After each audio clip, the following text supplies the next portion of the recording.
Hey, friends, thanks so much for tuning into this online gathering of Redeeming Hope. I'm so glad that you guys are tuning in with us. And just as a reminder, we are meeting weekly at the Clarksville area YMCA. And so we're still working out our recording practices there. So we're doing a pre recording now that premieres on Sunday mornings. But we'd love to invite you to come to the Clarksville area YMCA at 9:45 for coffee and donuts. And then our service and our gathering starts at 10. If you guys would like to reach out to us, if you have any questions, if you'd like to find out more about the vision of our church or who we are, you can text us at 931-326-4512. You can email me, Josh, at redeeminghope.org, or our co-lead pastor, Derek, at derek@redeeminghope.org. Or you can also join our church-wide Discord. That's ourhope.cc/Discord.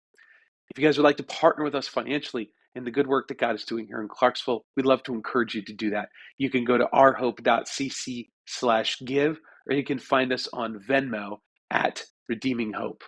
And I'm really excited to continue our sermon series through the later book of Genesis on the life of Joseph. Our sermon series is called Hidden Grace. And specifically today, before we begin, I just want to give Vodi Bakum a shout out. I listened to a sermon from Vodi Bakum that he presented at a conference that really changed my perspective on Joseph and actually changed my perspective on how to read the Old Testament. He's a brilliant man, and a lot of these ideas, the core concepts today that we're talking about, I gleaned from his sermon.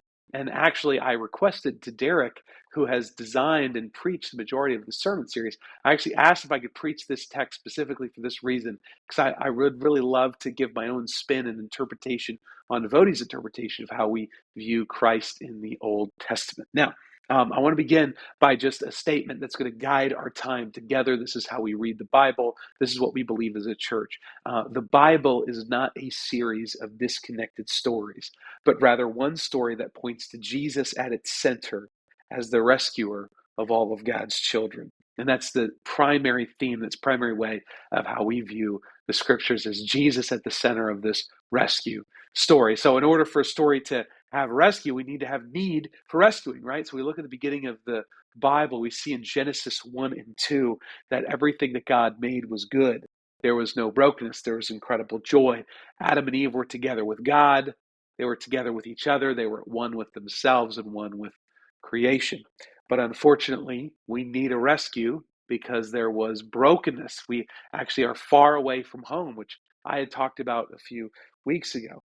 God's instruction to Adam and Eve was not to eat of this one tree. There was just one rule, one choice that they had. And what we see in the first pages of the Bible is that an evil serpent came into the garden and tempted Eve with Adam right beside her, a silent participant. We read these words in Genesis 3:6. So when Eve saw that the tree was good for food, and that it was a delight to the eyes, the tree was to be desired to make one wise, she took of its fruit and ate. And she also gave some to her husband Adam, who was with her, and he ate. So we find that everything wrong with the entire world is traced to this simple act of disobedience from Adam and his failure to protect his wife and his passivity, just going along with it, just letting her be tempted without speaking up. And we live in this reverberating echo of the fall to this day. And so we see that there is a narrative of disconnection, of going away from home, away from where we were originally created to be. And we see this need for a rescue. And the coming of a rescuer is promised probably just minutes or hours after Adam and Eve fell. We see this in Genesis 3:15. And what we're about ready to look at here is something called the proto-evangelion. Proto-evangelion. Proto, Latin meaning first, evangelion meaning good news. This is the first good news that we are presented with. And it's actually in the literal minutes or hours after Adam and Eve fell and after everything became a mess. And these are some of the most beautiful words in the entirety of the Old Testament when we understand them. So God walks in the Garden of Eden and he finds Adam and Eve hiding from him. And he hears what had happened, although he already knew. And he's actually beginning to speak a loving word to Adam and Eve. He's giving them clear expectations on what life is going to be like, pronouncing how the world is now curse. But first, before he does that, he speaks to the serpent, who we actually see is Satan incarnate. We actually see this in Revelation. In Revelation, it says, and that great dragon was thrown down, the ancient serpent, who is called Devil and Satan. So it's the four of them in the Garden of Eden. It's God, it's the devil, and it's Adam and Eve. Can you imagine? Can you imagine just the interaction between those four people? But God speaks first to Satan and the evil serpent, and his speech to Satan. In his speech to Satan is rooted a promise of a rescue, the proto-evangelion, the first good news. He says these words, I will put enmity between you and the woman, between your offspring and her offspring. He shall bruise your head, and you shall bruise his heel. So you're like, wait a minute, hold on. Talking about heads and heels and bruisings. What in the world about this is good news? Well, let me explain the promise of a rescuer. The first thing he says to the serpent is, I will put enmity or hostility between you and the woman. Now, wait a second. This is very interesting.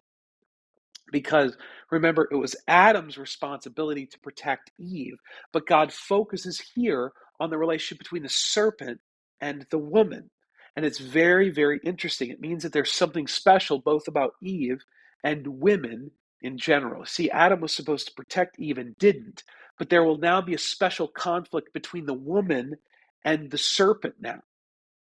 So this next phrase begins to explain their relationship even further. It says, between your offspring and her offspring. So he's talking to the serpent again. Remember, he's talking to the serpent. You're going to have offspring, and she's going to have offspring, and there's going to be hostility between you two. So that offspring is what we see later on is referred to as seed, right? This idea of prodigy, of race, offspring, people coming forth, right? And what we see is that Satan will have seed. He will have offspring. This is evil propagating in the world. This is torment. This is temptation. And it will propagate, it will breed, and it will multiply. But he says the woman will also have seed. She will have offspring. And then you got to again think, wait, do women have seed? No, men have seed. Men have offspring, right? And every other genealogy in most genealogies in the Bible are predominated by men. Men are the ones that carry the seed. Men typically carry the promise. Men typically carry the legacy. But God is saying something special here, that there will come from the offspring or the seed of a woman, not a man. My friends, this is a promise. This is a foretaste. This is a prophecy of a virgin birth, that one day a woman will have a unique, a special offspring, the offspring of a woman, not the offspring of a man. And then he continues, it says, and he shall bruise your head. So the offspring that God is referring to is a singular person. He, not they, but he, this one offspring. There'll be conflict between the offspring of the woman and the offspring of this serpent or the devil. And this offspring will be one singular man. And this man this word bruise here can mean to crush or to strike at, right? So how do you kill a serpent? You crush its head, right? You sever the head, you destroy the head, you kill the serpent. And so to crush the head was to deliver a fatal blow to the serpent. So what he says is, this offspring of the woman will bruise or crush your head. And then his final phrase is, and you shall bruise his heel. Now, remember, thinking about who's listening to this, this is written more than likely by Moses, the first 5 books of the Bible, the Pentateuch. And he's writing it to ancient Near Eastern Jewish people who've been walking around in the desert, okay? So they're in the desert. Moses is writing this, and they have these thin leather sandals in the desert, in the sand, as they're working, as they're shepherds, as all these things. So their heels were hard. There was no ancient Near Eastern mani-pedis out there, okay? So a bite to the heel was a non-lethal blow.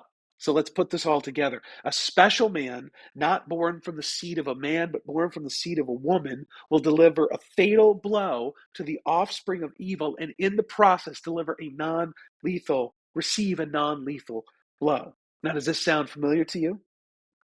My friends, this is what the Bible is all about. God promises a rescue, and he promises a rescuer. This is the proto-evangelion, the first good news. Now, what happens next? We see that in Genesis 4, we see the first murder. Cain, who is supposed to be the promised seed, and Cain and Abel. We see that Cain becomes jealous of Abel and kills him, and then Cain is cursed. So you can't get promised seed from a curse. So Abel's dead, Cain is cursed. This leaves the third son of Adam and Eve, Seth. All right, and from Seth, there comes a man named Terah, and Terah has a son named Abram, whose name later becomes Abraham. And God makes a promise with Abraham. He renews the same promise. He says, "From you will be birthed a nation, and in you shall all the nations of the earth be blessed." He gives Abraham a special commission for his life and his family, of which the promised seed will come. Abraham gives birth to Isaac. Isaac, miraculously, the son of his old age, his wife was barren, and yet God miraculously allows his wife to get pregnant with Isaac. And then Isaac gives birth to Jacob. Jacob, who is the younger of two sons, we think the promise is going to go through the older son, but it actually goes through the younger son, the one who deceived his father, that is Jacob. And then Jacob gives birth to Joseph. And that is where we come to our story today. And so typically, the story of Joseph that you hear, if you did not grow up in a church context, this is the story that most people heard in Sunday school. This is kind of the principles behind the story, right? The principle behind the story is that Joseph had dreams. He was misunderstood by his family and sold into slavery. And then the teacher would typically ask, "Are you misunderstood?" And people were like, "Yeah, I sometimes get misunderstood." And then we see that Joseph suffered unjustly. Do you sometimes have bad things happen to you? Yeah, I sometimes have bad things happen to me. And then the principle, the moral is, if you just have enough faith, then you'll get the payoff. God will bless you, and it will all work out in the end, just like Joseph. And the text that we're looking at today is Joseph's payoff, where Pharaoh honors him and gives him a seat of prominence and position in Egypt. And the whole world is saved because of Joseph's prophecy being fulfilled. But unfortunately, how this is typically taught is that it's centered on Joseph. It's centered on the payoff of wealth and prosperity. And so the idea is just hold on, have faith in God, and you will eventually be blessed. But remember, this story is not about Joseph. This story is about the same thing as every other story in the entire Bible. It's a story of rescue and a rescuer. And so today I want us to reframe the story around the biblical narrative of a rescuer. So Joseph's been in the pit, he's been in Potiphar's house, he's been in prison, now he's in the palace. So we're going to talk about 3 points today. Joseph's ascent to Egyptian power, the affliction of Joseph in Egypt, and the true rescuer of God's people. First off, Joseph ascent to Egyptian power. And by kind of way of a subtext, we're looking at the favor of Joseph, starting in Genesis 41, verse 37. So we see here that Genesis 41, verse 37. This proposal pleased Pharaoh and all of his servants. And Pharaoh said to his servants, "Can we find a man like this, in whom is the Spirit of God?" Then Pharaoh said to Joseph, "Since God has shown you all this, there is none so discerning and wise as you are. You shall be over my house, and all my people shall order themselves as you command. Only as regards to the throne will I be greater than you." And Pharaoh said to Joseph, "See, I have set you over all the land of Egypt." Then Pharaoh took his signet ring from his hand and put it on Joseph's hand, and clothed him in garments of fine linen, and put a gold chain about his neck. And he made him ride in his second chariot, and they called out before him, "Bow the knee." Thus he set Joseph over all the land of Egypt. Moreover, Pharaoh said to Joseph, "I am Pharaoh. Without your consent, no one shall lift up hand or foot in all of Egypt." And Pharaoh called Joseph's name Zaphenath-Paneah, and he gave him in marriage Asenath, the daughter of Potiphar, priest of On. So Joseph went out over the land of Egypt. He was 30 years old when he entered the service of Pharaoh, king of Egypt. And Joseph went out from the presence of Pharaoh and went throughout all the land of Egypt. Let me just give a few explanations here and maybe some common misconceptions. First off, he asked this question, can we find a man like this in whom is the Spirit of God? This is not a profession of faith. He did not convert to the Jewish God, the one true God. Pharaoh still thinks he is a God. But what he recognizes is that Joseph has a different God than himself and a different God than the other gods that the Egyptians worshiped. And what he wanted is to co opt that power for himself. He says, hey, he's got a spirit that's different than me and different than the other gods that are being worshiped here. How can I use this and use this spirit to help me save my people and save my country and save my own skin? So this is not a profession of faith. This is literally saying, hey, I see that he's got a different spirit and I want to use that spirit. How can I use that spirit? And then we see his favor on Joseph in four main ways. First, he gets an Egyptian name. It was very common in different cultures to assimilate outsiders into your culture by renaming them. You're essentially re-giving them a new identity. This happens here. This actually happens in Israel. This actually happens with Daniel later on during the exile of Israel. When they're taken into Babylon, they're given Babylonian names. So what this really means is you are re-identified now as an Egyptian. So he gets an Egyptian name. He gets a beautiful Egyptian wife. She's the daughter of a priest of On. This would have been the wife of kings or princes. This was someone who was being saved, to being offered as a wife of someone prominent, important to create ties between nations. Okay, so this was, well, remember there was three main gods. There was the Pharaoh, and kind of there's two other gods, and one of those two other gods was On. Okay, so this is the chief kind of priest. His daughter was a very high position. She probably never worked a day in her life. She was probably treated lavishly because this would have been a very kingly thing to offer, to have Joseph be married to her. This was one of the most powerful gods in Egypt, and he's marrying the priest's daughter. So he gets a beautiful Egyptian wife. Then he gets the ultimate power over all of Egypt. He's second only to Pharaoh himself. He's blinged out with a gold chain, right? Like he literally puts this weighted gold chain on him to signify his power over Egypt and actually the power of wealth, too. This is unheard of political power. And what I think Pharaoh saw was like he believed Joseph's interpretation of his dreams, and he thought, man, I've got a guy here that can take care of my problems. I'm just going to let him handle it, and I'm going to coast into retirement. I'm going to build my pyramid. I'm going to prep for the afterlife. And actually, we find that most pharaohs would prepare for 20, 30 years for their afterlife and prepare these huge sarcophagi and these huge pyramids. And in order for them, they believed that they would live in these things in the afterlife. And so, what I think Pharaoh did was he saw Joseph as a way to just kind of go into early retirement. Let me give this young buck total control. And we even see later that all the nations come and bow down before Joseph, not before Pharaoh, because Pharaoh just kind of wanted to be out and kind of doing his own thing. So he gives Joseph the power, the ultimate power over all of Egypt, second only to himself. And then finally, he gets the ultimate position. He's second in command of the largest empire in the known world. And so, what else could that second chariot be but the Rolls Royce following behind the Bentley the Pharaoh's sitting in? He's right behind the Pharaoh. He's got the gold chain, he's got the Rolls Royce. People are bowing down to him. And remember, this is also a spiritual element, too. The ultimate position next to Pharaoh, people worshiped Pharaoh as a god, he thought himself as a god. And so, to have the favor of a god, right, meant that you had spiritual power over Egypt as well. So we see the favor of Pharaoh as part of Joseph's ascent to Egyptian power. But what solidified it was the success of Joseph's plan. And so we see in the text that Joseph's plan actually does come to fruition. During the 7 plentiful years, the earth produced abundantly, and he gathered up all the food in those 7 years which occurred in the land of Egypt. And he put the food in the cities, and he put in every city the food from the fields around it.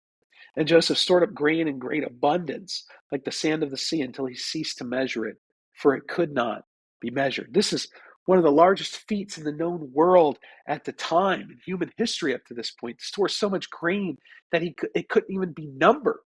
This was a fifth of all the grain of the largest empire in the world for 7 straight years, stored and organized by Joseph himself. This was the proof that he was right.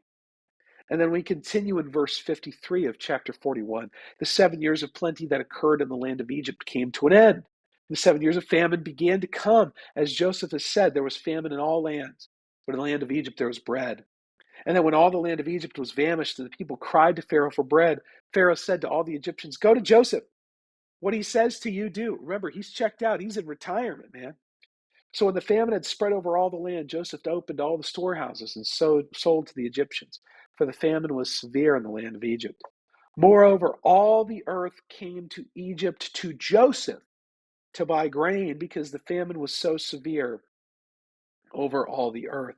This is overwhelming in its significance. This is a poor shepherd boy, right? The youngest son, the second youngest son, who was favored by his father but despised, sold into slavery, was in jail. Now he's got nations coming to Egypt to bow down before Joseph, to buy grain from him, to grovel at him. Can you imagine the wealth that Joseph amassed for both himself and for Pharaoh and for Egypt during this time? This ascent to Egyptian power. He had the favor of Pharaoh and the success of his plan. And so we would rightfully think that this is the narrative of a hero, but what we're going to find is that Joseph is still afflicted in Egypt. So this is the narrative of a hero, isn't it? He suffered at the hands of his brothers and was sold into slavery. We find that he once was a jerk, but then he matured, right? That he was faithful in Potiphar's house. He was obedient during the temptation and the false accusations. He held a high moral ground and said, "How could I sin against God?" He endured the hopelessness of prison. He was forgotten about for another 2 years. He accurately interpreted the dreams of Pharaoh. He was the triumphant hero in the exact moment that he was needed. He exercised his supernatural, God-given gift, and then he was raised and elevated to the seat of power and saves the known world from famine. Curtains closed, story done, rags to riches story complete. And, I couldn't help but think about the Count of Monte Cristo when I was reading these notes and going over them. This guy who was falsely accused, thrown in prison, develops all these incredible skills of business and fighting in prison. And then he comes out to fight the person that put him in prison and ultimately win the day and win the girl at the end. This fits our rags to riches story perfectly. However, I also think we want to see Joseph's payoff. And the payoff for the hero in this story is he gets the ultimate Egyptian name, he gets a beautiful Egyptian wife, gets the ultimate power over all of Egypt, and he gets the ultimate position, second in command of the largest empire in the world. Now, it sounds great, right? But is this story about Joseph? Are we informed as we look at this by our previous statement that said the Bible is not a series of disconnected stories, but rather one story that points to Jesus at its center as the rescuer of all of God's children? My friends, the Bible is all about the promised seed, the promised lineage, come to rescue the world from sin. But here, is it all about Joseph's payoff? Is chapter 41 about Joseph's get what's his after enduring slavery and false accusations? What if I told you that every part of the story is still an affliction for Joseph, that he might be even in more danger than he was when he was in the jail, this son of Jacob and the bearer of the divine blessing of God? When we pull back and we put this into the context of the broader story of the lineage and the promised seed and the commission to Abraham and the commission to Jacob's family, we see that this is putting Joseph in dire straits. First, we see that the Egyptian name seeks to destroy Joseph's identity. Zaphanath-Paneah says the God speaks and he lives, or the God speaks life, right? And so they kind of named him this flippant name. His God speaks life, right? What they're doing is they're trying to strip away Joseph's Hebrewness and bring him into Egyptian culture, right? Where his God is just one of many gods, and his God just so happened to be the one that spoke life, right? So trying to rebirth Joseph into Egyptian culture, his name, the Egyptian name, seeks to destroy his identity. Next, we see the Egyptian wife seeks to destroy his lineage. Remember, she's the priestess. She's the son of a priest. She's a priestess of a false god. And we see that all throughout the Old Testament, the Israelites are warned from marrying foreigners because of the intrusion of false gods into their life. This is a pattern in the Old Testament. Every time the Israelites marry outside of the nation of Israel, there's false gods get interjected. But now he's given a woman who's the daughter of the priest of a false god, one of the top false gods of the most powerful nation in the entire known world. They're seeking to marry him into Egyptian culture and religion. Right? So the name seeks to destroy his identity by rebirthing him into Egyptian culture. The wife seeks to destroy his lineage by marrying him into Egyptian culture and religion. Then the Egyptian power seeks to destroy his commission. Remember Genesis 12, God comes down to speak to Abram, and he gives Abraham a blessing, a commission. He says, I'm going to bless you so that through you all the nations of the earth will be blessed. That's a heavenly commission. And what they're trying to do is trading the Genesis 12 heavenly commission that a nation, the nation of Israel, would be formed that would bless the world, into an earthly commission to root himself in Egyptian power, to bless himself with Egyptian wealth, instead of the global commission to bless the world in submission to the one true God. They're trying to conjoin Joseph to Egypt's goals, right? When Egypt gets rich, Joseph gets rich. So let's bring him in. Let's co-opt his God, right? Just make him like one of the other gods. Destroy his identity, destroy his lineage, and then compel him and tempt him with the power that can destroy his heavenly commission to give him an earthly one. And then finally, the Egyptian position seeks to destroy his allegiance. He's second in command to Pharaoh. But listen to this, he's still serving a foreign king who thinks that he's a god. His very existence is blasphemy to the one true God. And this Pharaoh thinks he deserves worship. And what he's doing is using Joseph's gifts, his spiritual gifts, like Derek talked about last week, to promote his own kingdom. So he's second in command to an evil king instead of forming a new family of God who will bless the world. He's in servitude to Egypt's false god. So the name destroys his identity. The wife destroys the lineage. The power seeks to destroy his commission, and the position seeks to destroy his allegiance. And my friends, is this what we hope for our children? Is this the payoff we desire? I want you to think or contextualize this with your own children who hear this story as it's traditionally been told. So I want you to think about a young man, like many young men, who grew up in the church. And he goes to college and he gets compelled by wealth and success. And he's captivated by the world. He loses his spiritual identity. He gives himself to a corporation that promises him money. He marries an unbeliever. He neglects his home. He neglects his family. And he thinks of them too base. And he's too distracted with his life and looking at success and money. And he serves himself and the God of money. So we would cry about that in our children, but we celebrate it in the story of Joseph. Why are we so allured by Joseph's success here? Why? Because, my friends, I think this is often what we want. We want the material payoff and the nice cherry on top. So that's what we're looking at. When we pull back in the broader narrative of the Bible, we see that Joseph is still being afflicted in service to a foreign God, his identity being destroyed, the temptation to destroy his identity, the temptation to destroy his lineage and co-opt him and marry him into Egyptian culture, to destroy his uniqueness, the temptation of Egyptian power and wealth, and the temptation of the position right next to Pharaoh to serve Pharaoh instead of serving the one true God. But what does Joseph think about this? We have to understand, like, does Joseph agree? Does Joseph see it in this way? My friends, Joseph sees his affliction if we're paying attention. Look with me here in just 3 verses between the years of plenty and the years of famine.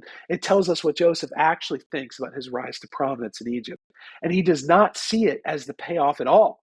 He actually sees it as his affliction. Look with me at verses 50 to 52. Before the year of famine came, 2 sons were born to Joseph. Asenath, the daughter of Potiphar, priest of On, bore them to him. Joseph called the names of the firstborn Manasseh, for he said, God has made me forget all my hardship and all my father's house. And the name of the second he called Ephraim, for God has made me fruitful in the land of my affliction. Well, the first thing we need to note here is that Joseph gives them Hebrew names. He is vehemently saying, I do not consider myself an Egyptian. I am still a Hebrew. And he does not give them Egyptian names, even though he is called by an Egyptian name. and they have an Egyptian mother. He gives them Hebrew names, very important. And the two names is Manasseh and Ephraim.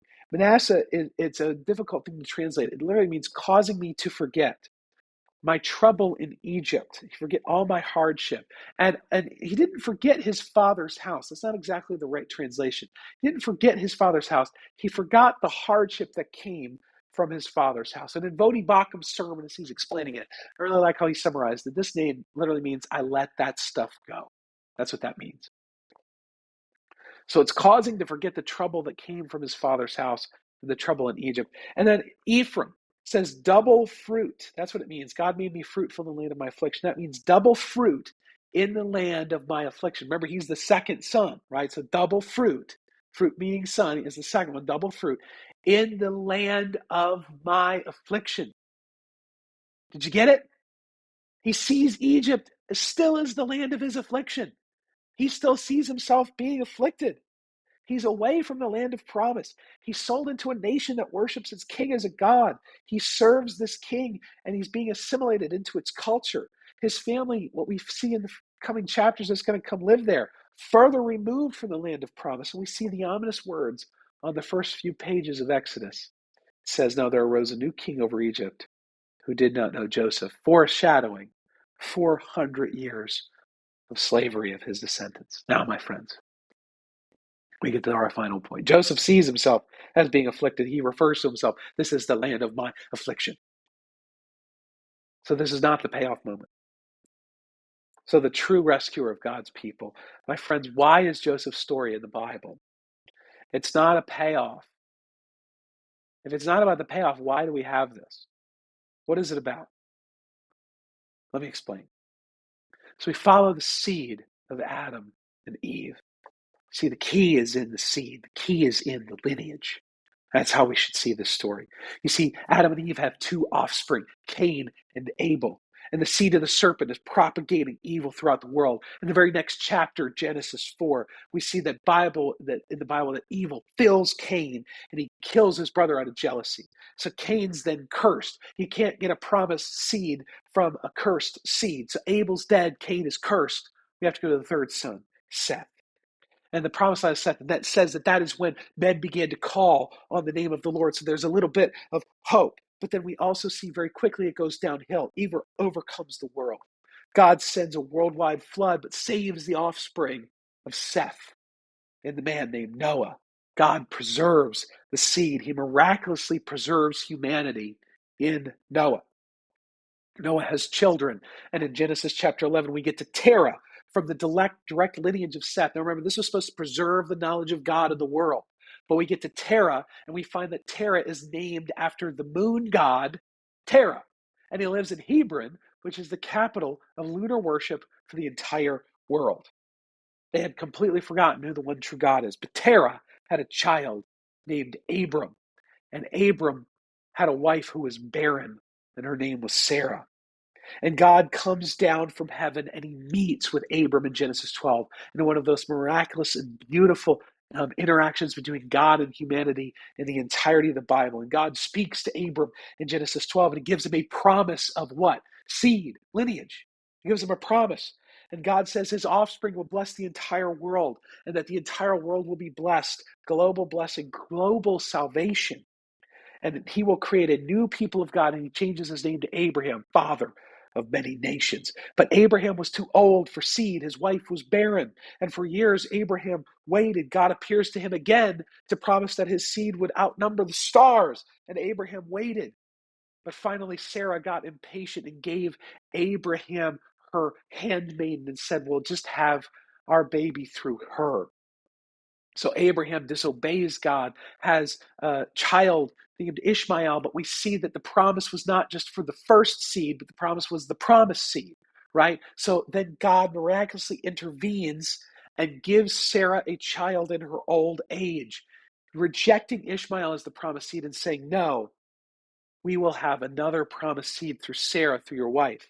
And that was Isaac. And Isaac has two children, Esau and Jacob. And we think the promise is going to pass through to Esau, the oldest. But no, it's not a story about lineage but rather God's sovereign election. And the younger brother Jacob deceives his father, and he receives the blessing from his father of a promised seed. God chooses the least likely brother who even deceives his father to carry on the promised seed. Now, Jacob had 12 sons who became the 12 tribes of Israel. One of them was Joseph.